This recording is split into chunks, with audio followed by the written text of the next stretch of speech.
morning, everyone. Good morning. You can do better than that. Good morning, everyone. Good morning. There we go. So, a couple weeks ago, I was watching an episode of Friends, and I realized, look how we used to interact with each other.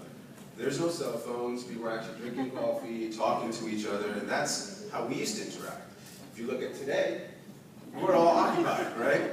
So the way we've interacted personally and professionally, specifically with business, has changed. And it's not because we are ignoring each other. Cafes and public spaces have become places of work.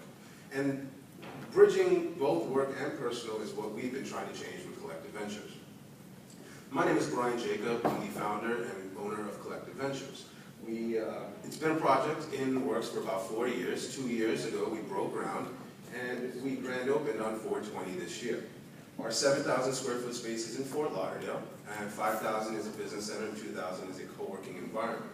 Our story has grown, and we're now getting awareness from many other cities, notably Miami, Coral Springs, Hallandale, and Hollywood, who've reached out and asked us to come to their city. So, Commissioner Burdick, I'm going to chat with you to see how we can come to Miramar. We're a collaborative working environment. We have 20 companies that work together in that space. I own a software company and a creative agency, but we have business planning. The founder, Alex, happens to be here today. We have PR, SEO, PPC, legal, accounting, event planning, product development, business planning, photography, videography, merchant processing, and Stephanie, HR, payroll, staffing, as well as business lending. So we're, in essence, an all-in-one business center. We're a resource for our community. People can walk in and get all their needs, business needs specifically, done in one place.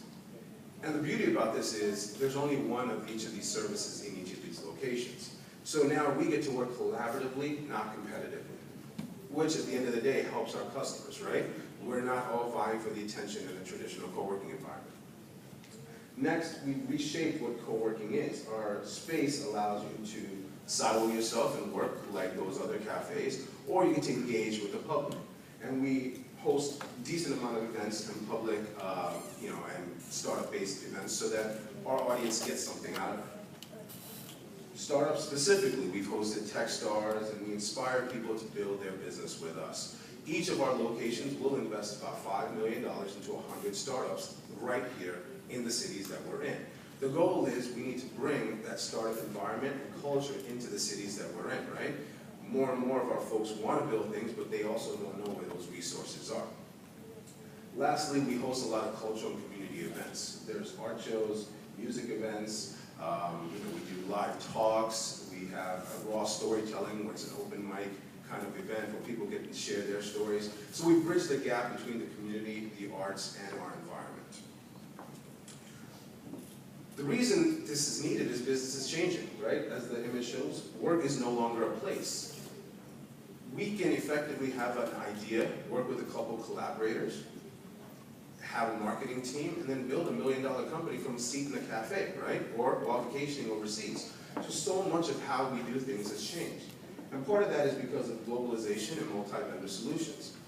I can have an idea, sit down with a designer, CAD a product, 3D print it at home if I need, send it out overseas for a production line, bring it back, get it packaged, send it to Amazon, and their fulfillment team will take care of all the logistics.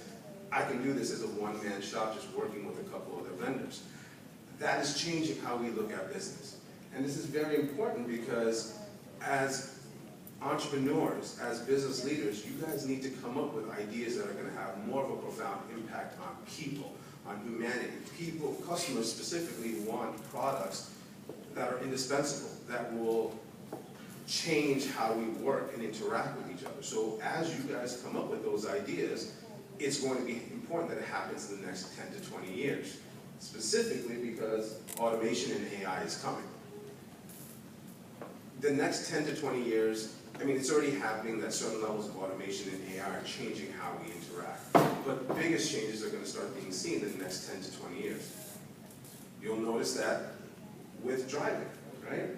Globally, we have 7 million jobs that are car-specific, people that are carrying folks from one place to another. Well, that's going to change because autos will become a huge aspect of our day-to-day. You may think you like driving, but the reality is you like texting, you like browsing, you like spending time, right? And we all do it. There's always an important moment, and the reality is when the convenience outweighs the risk, we're all going to adopt this, and this is reality. It is the future.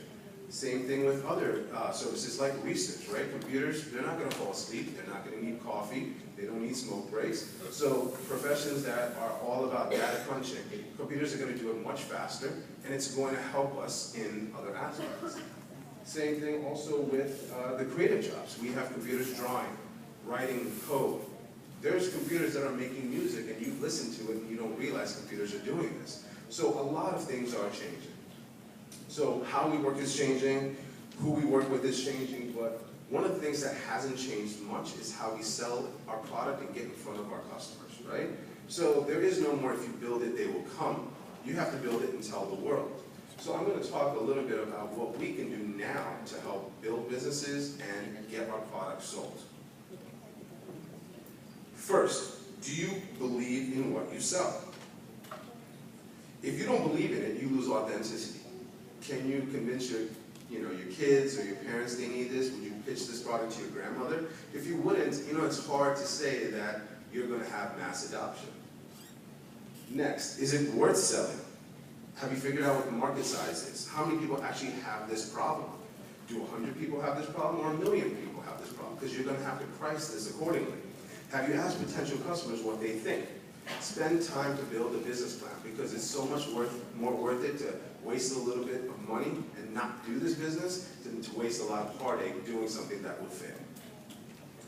Is it ready to sell? Did you get the legal pieces out of the way? Have you figured out go-to-market strategies? What about cost of client acquisition? If it costs you $1,000 to get a customer that spends $100 a month on your product, it's a problem because it's going to take 11 months to start making money, right? So figuring out how we can reduce that cost is how you're going to win. And when you do have a product, ship done, not perfect. There is no perfect when it comes to products. You're always going to refine your product. Who's going to help you sell? Inspiring people to follow you on your dream is the easiest focus group you can do. When you find those people, mentor them and teach them and help them grow. Have them teach the other staff so that you have an A+ team. Remember, the expert at anything was once a beginner. How to sell today.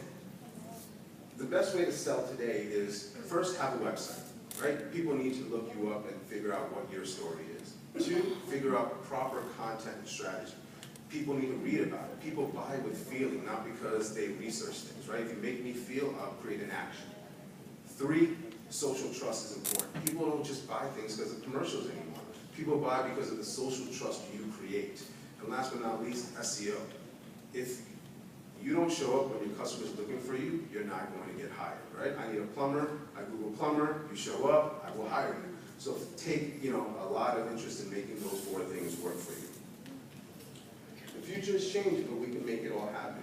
Focus group, look into your services, but above all, focus on building some of these things here in Florida. I feel that a lot of people assume nationwide that Florida's #1 export is probably oranges or funny news headlines, right? I think it's actually our talent. We lose a lot of talented folks that come out of colleges or work 5 years and have families to bigger metropolitan cities because the opportunities exist there.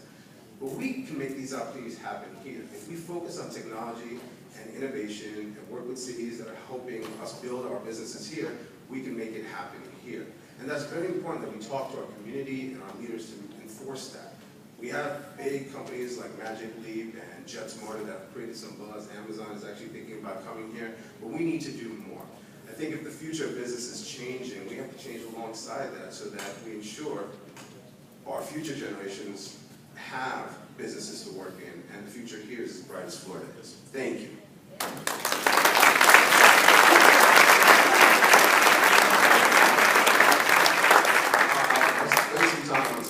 If anyone has some questions. Does anyone have any questions? Come on now, students, your chance to find out. No? Okay. Well, I will be here for the rest of the, for the rest of the event. So if you have questions, let me know. Thank you.